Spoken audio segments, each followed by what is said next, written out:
Hello there, people who have access to the internet and who are currently using it to watch this video. My name is PunFood, or just Pun if you prefer, and you may be wondering where we are, because this doesn't look anything like where we've explored before. Well, I'll show you. I made it to Zapapico, and I didn't do this off part technically.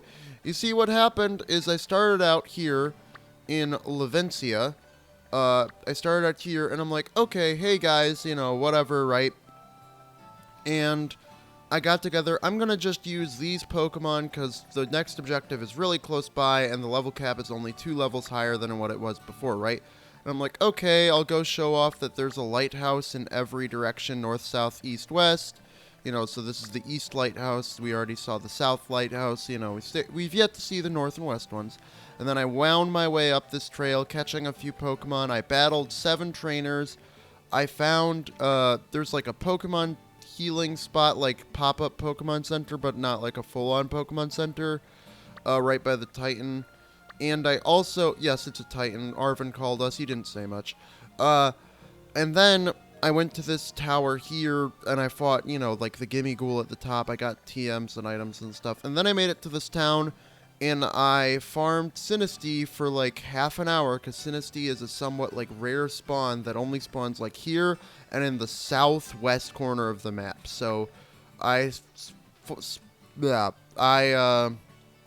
basically just took out a bunch of Sinistea in this area in between parts. And I say in between parts because originally I was recording all of this journey until I made it to here, and I'm like, okay, in between parts I'll go take out the Sinistea, that I need. Apparently, I forgot to turn on my microphone. Like, I don't know how it happened, but I just forgot to turn on my microphone, and I'm double checking that I have it turned on right now. Okay. So, yeah. This whole thing was like half an hour of me getting to Zapapico, and I did not have my microphone on. So I lost all the audio, which might be a blessing in disguise because, well, for me, I was ready to be done after this particular episode was recorded. But for you guys, it probably saved you from a more boring episode of me explaining, oh, the Tumbleweed Pokemon, I like it somewhat, but it's not my favorite grass ghost type, or no, Roly-Coly, is it really a clean fuel source? That kind of thing. Kind of boring travel episode. Now, this episode, I actually do plan to take on the Titan. Over here. Miner's working, blah, blah, blah. Whispers that it's a Titan. Cool. Right? You get all that? Hopefully you did. So it wasn't my intention. But this is Zapapico. We're here now. I defeated the 7 trainers. That gave me a punching glove from that guy. Anyway, the main reason I wanted to get all those Sinistea was for this lady right here. Fancy a trade? Hello there, child. I'm a collector of curiosities and a great lover of Sinistea. I have a curio with a duck pass. It's yours for 10 Sinistea. I have 12. I'll give you these 10.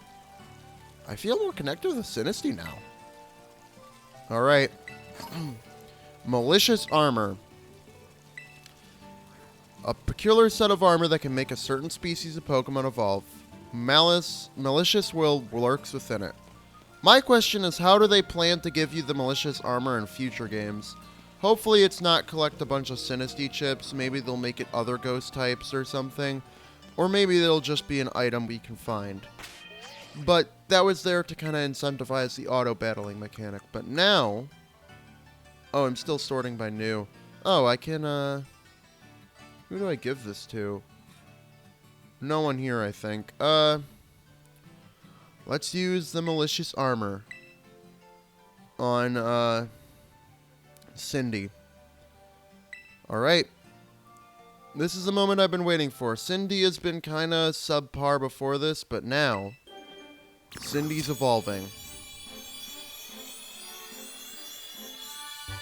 Now, Cindy is one of the coolest Pokemon to ever exist. Ceruledge. Look at this design. Oh my god. It's so cool. Blue flames, blue and purple flames. Exclusive to Violet, Charcadet evolves into Armor Rouge in Scarlet. Well, rather the auspicious armor is available in Scarlet to evolve into Armor Rouge. But in this game, you get the malicious armor, and it's Ceruledge. So glad. Cerulege is a physical attacker, whereas Armarouge is a special attacker, but Charcadet gets more special moves by level up, so I'm glad to finally evolve and be able to fully use the way that the white, like, fire or smoke goes out of its eyes. Okay. Anyway. An old set of armor steeped in grudges caused this Pokemon's evolution. Cerulege cuts its enemies to pieces without mercy. This thing is cool. So cool. Shadow Claw. That is honestly kind of perfect. We don't need Incinerate anymore. Oh, I should have gotten rid of Clear Smog. Whatever. We're gonna completely revamp this thing's moveset anyway. Also, I do want to sort by type, rather. Okay. Now, look at these stats. 95 attack. We have tempered that a bit. Speed is looking pretty decent. How are we doing? Not as fast as, stronger than you. And more defensive than you. Not as fast as you, though. 54. Outspeeding Palmera. Palmera needs the boost. Outspeeding, Sal is actually not doing too well. I think we should train Sal in speed. And Passant. I think Passant also needs to be trained in speed. Speed and probably special defense, maybe. But yeah, with Remember Moves, we get so many options now. Unfortunately, no good fire options. But we could get, I say we have Shadow Claw. Is it worth getting Incinerate? Well, if we're gonna use Flame Charge for now, Shadow Sneak isn't too important. Night Slash is the same thing as Shadow Claw, but not Stab. Basically, Ghost and Dark pretty much have the same offensive matchup, except Dark's resisted by Fairy. I think Ghost is the better offensive type over Dark. Because the only thing Dark has going for it is that, like, offensively, is that it can hit normal. Anyway. I think we're good for now. And I think this is the moveset that I personally want to roll with. The one thing that I considered doing was evolving Palmera, because we could evolve Palmera right now. The only thing is if I look up,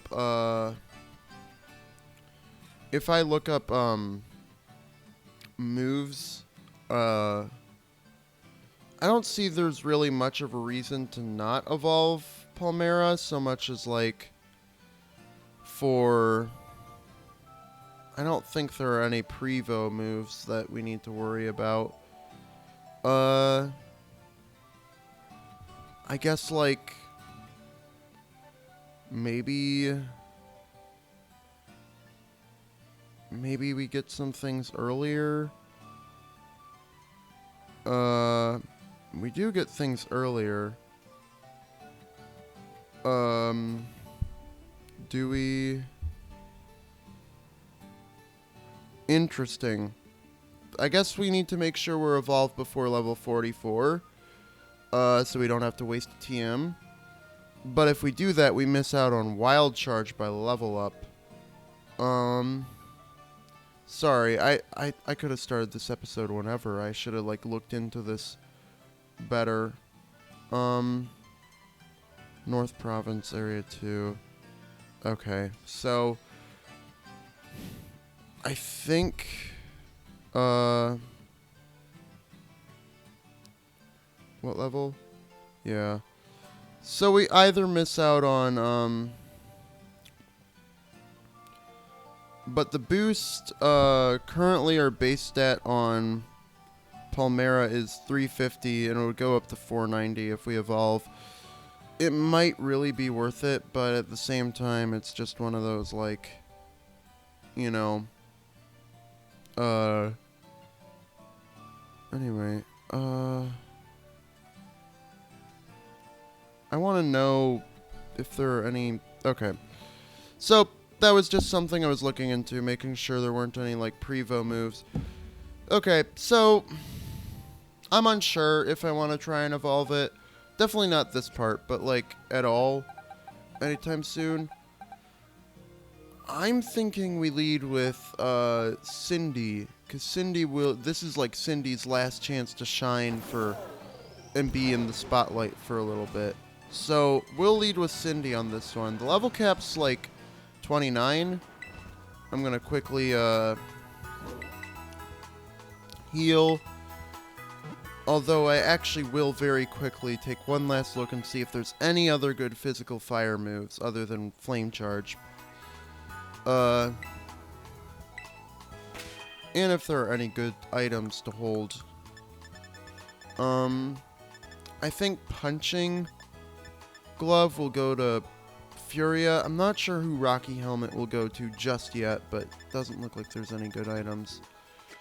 Okay, and very quickly, just want to see anything for physical fire. No, okay. Very solid Pokemon, but it will take a few levels for it to get good. Okay. So, I'll show off a bit of East Province Area 3 while I'm kind of out over here. It's a sort of mining zone. You know, nothing to write home about, really.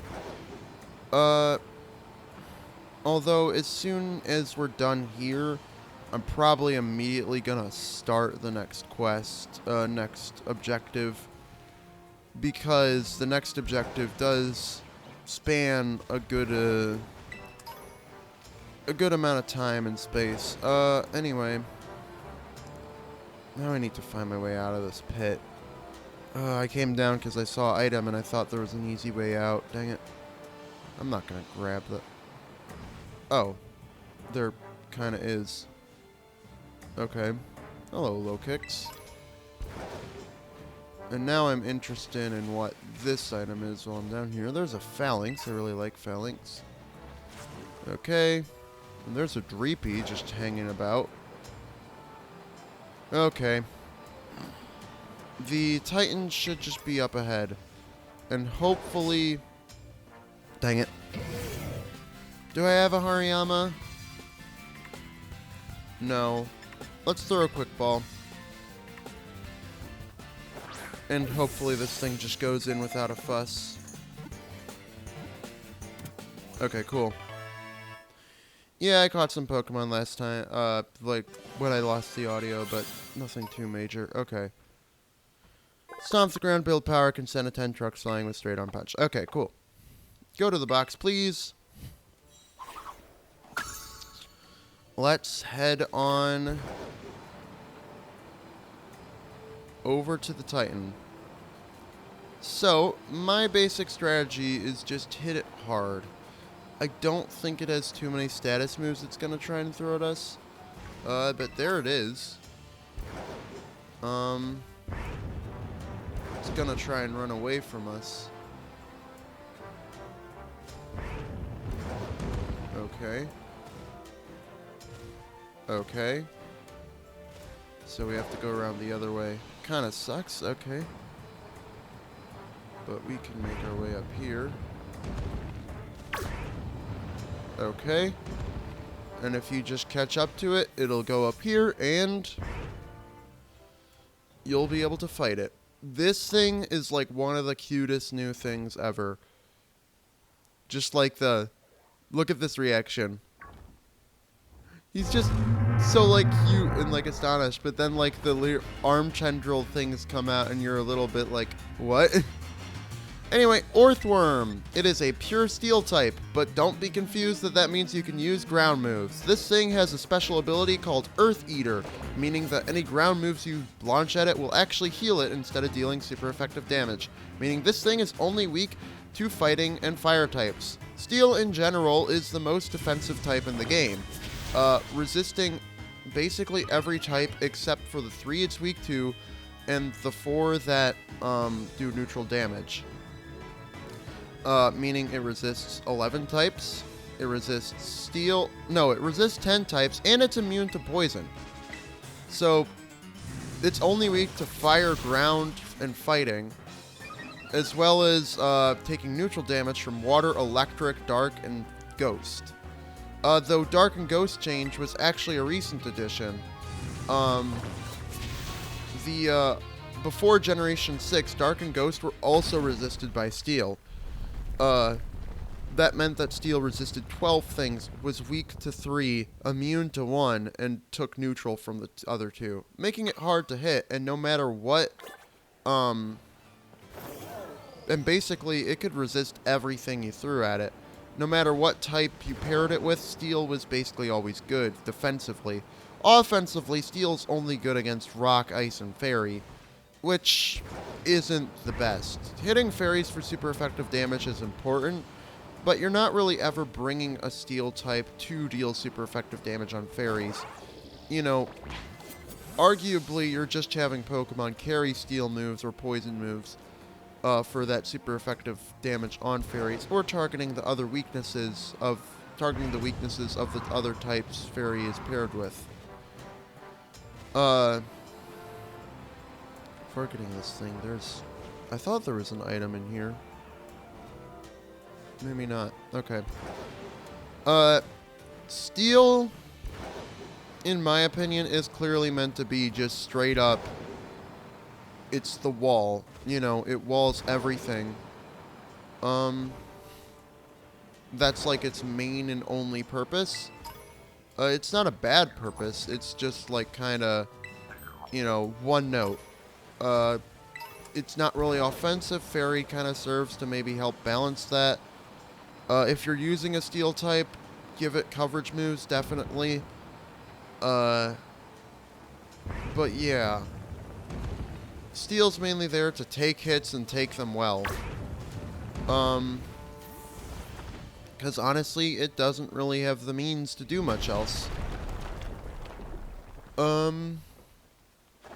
Anything else worth mentioning about it? I don't really think so. I mean, I've said it enough. Like, the change to make Dark and Ghost deal neutral damage instead of, you know, resisted was probably for the best. But yeah, Steel resists almost everything you throw at it, except for, you know, Dark Ghost, which is good. Water, electric, you know. It's more common, like, it gives electric a bit more to do other than just flying in water. And water's already pretty powerful, so I don't know if it needs that. And then it's, of course, its weaknesses. But a lot of steel types carry something to deal with at least one of those weaknesses, or are paired with other types. In fact, steel is, like, really good at not taking damage, that pairing it with bug results in only one quad weakness to fire. So, you know, this thing is a menace. And Steel Fairy is only weak to ground and fire, you know, and Steel Poison, similarly, only ground and fire. Like, you know, it is very hard to hit the Steel Titan. I forgot to read Arvin's dialogue, but he was basically like, is that the Steel Titan? You know. Anyway, here we are. I don't think we took, like, any damage, but Arvin's using a Toad School. I can't see it from here. Oh, we can.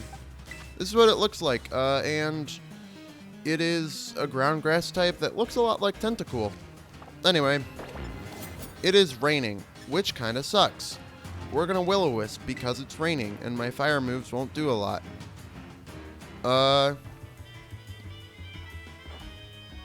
Arvin uses a lot of food-themed Pokemon. So far, he's used salt, mushrooms, like shellfish, you know, seafood. Now he's using mushrooms. So yeah, that's kind of Arvin's thing. Anyway, I need to remember to read the dialogue and not get lost in talking about steel types. I guess we can use Shadow Claw.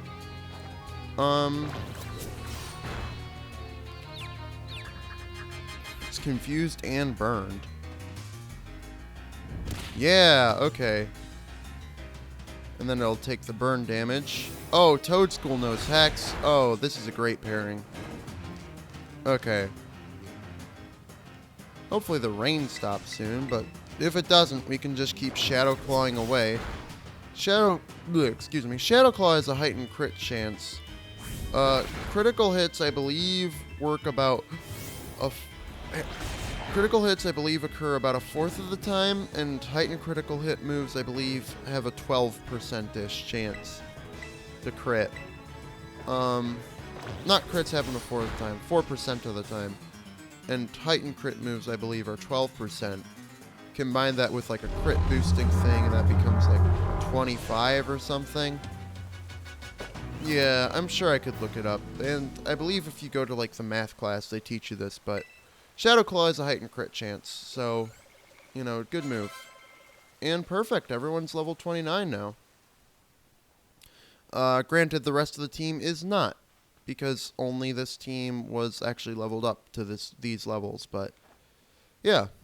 We did it, Pun Food. Way to go, little buddy. I forgot his voice. Anyway, did you get a good look at its face, though? I didn't expect a Titan to be such a little cutie. Alright, let's head inside. I bet if we go in here, we'll find more of that Herba Mystica it ate before. Let's go find it before that thing can regroup. I completely forgot. I think Arvin's voice was just kind of my voice, but deeper. I don't know.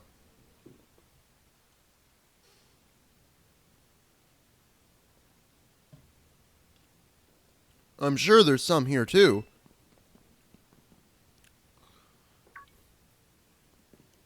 Aha!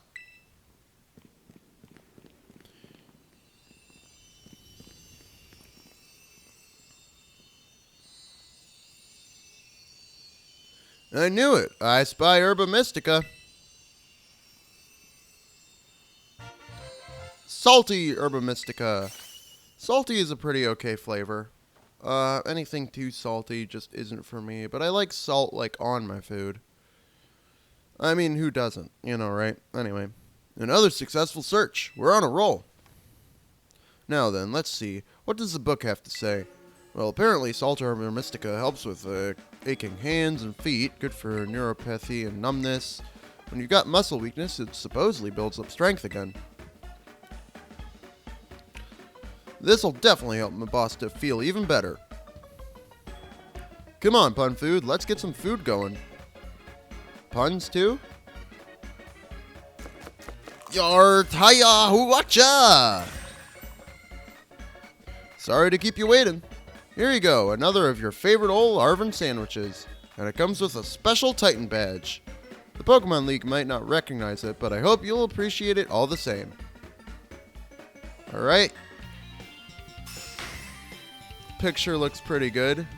Adding a dash of salt, you know, pinch of salt to the sandwich. We got our steel type badge done.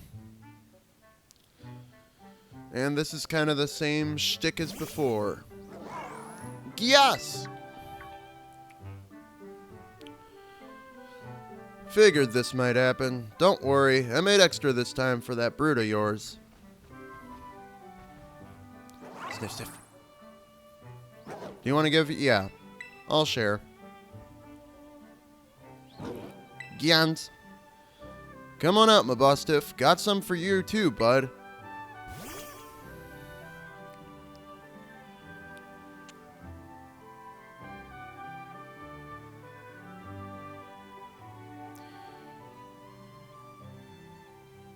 Alright. And that's it. Small bites, small bites. Meanwhile, just like chop, chop, chop, chop, chop. You know. Ah, yes! Right on, we'll be able to jump higher now. This is the best upgrade, like in the... No, you get, like, technically better upgrades. But this one can do so much for you. Just, like, on its own. Come on, at least bother to taste it before you swallow it right down, would you? Yeah. This brute seems to be benefiting from the herbs too, I guess, in its own sort of way. Oh yeah, before I forget, Punfu, take another look at this. There's always a Titan Pokemon near the Herba Mystica when we find them, right? Like the book says, it's not like big old Pokemon just happen to like these herbs. It's actually something in the herbs that's making the Titans grow so big and strong. So, does that mean a Titan's lair isn't really some kind of treasure hoard or whatever? It's just a pantry where the Titan keeps its food? Pretty sure that's what it means, Arvin. Oh, you done with your sandwich, Mabustiff? Rough. Rough? You heard that, right, Punfood? Mabustiff just woofed, right? Yeah. Right? I'm not imagining things. Rough. See? See that? I knew I wasn't just hearing things. Oh, Mabustiff. Who's my bestest bud, huh? Who's the best of boys? You are. Yes, you are. It's been so long since I heard that woof. Mabustiff is definitely getting better. Ever since I teamed up with you, good things keep happening. But we still got 2 more herbs to go. I hope you'll stick it out until we're done. Agia. Rough.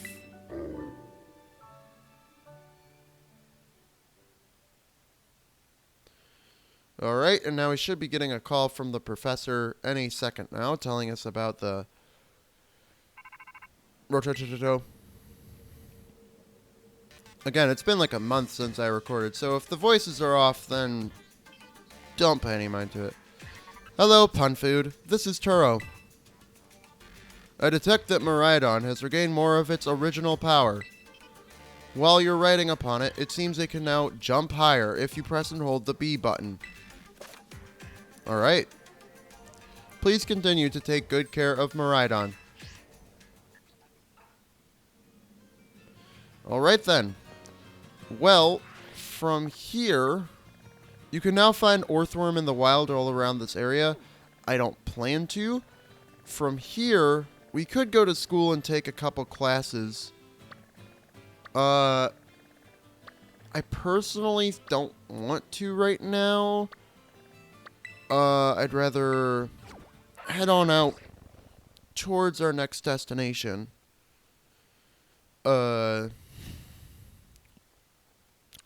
I think like I'm just trying to get too much done to have the time to go take the classes right now. I might dedicate a whole other episode to just doing a few classes. But my basic philosophy is right now I'm not busy with anything today, so I have the time, so I'm gonna, just record episodes today while I can. And that means that I'm gonna try and make as much progress as I can.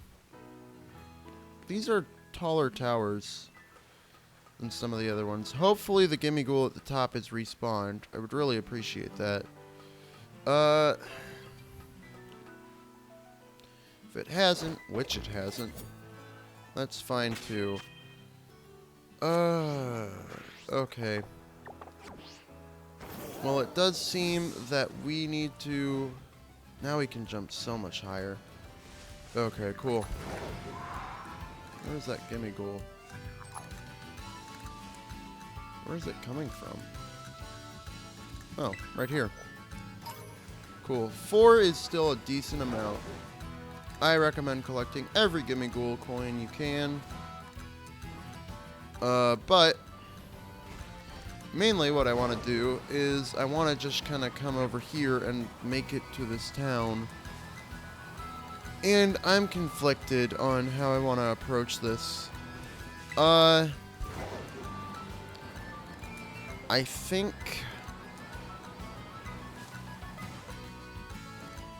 Well, now we can jump so high that I think we can just barely not get on top. Okay. First off, let's use this Pokemon Center. But we're at like the 30-minute mark of the episode. The problem is our team is level 29 and not level 30. The question is, do I raise up this team, sort of continue to do that until they hit level 30, and then... I think that might be what I do. I try to use this team until they hit level 30. Yeah. But we're gonna pick right back up, we're we're gonna pick right back up in this new town. And we're gonna get started on our next objective, and I'm gonna try to get through it relatively quick. I doubt we're gonna actually get to, finish it next episode, but we should be able to start it and get through it part of the way. So yeah, that'll be fun. But yeah, next time. But for now, my name has been, and will be tomorrow, the day after that, the day after that, and the day after that, and the day after that, and it always will be Pun Food.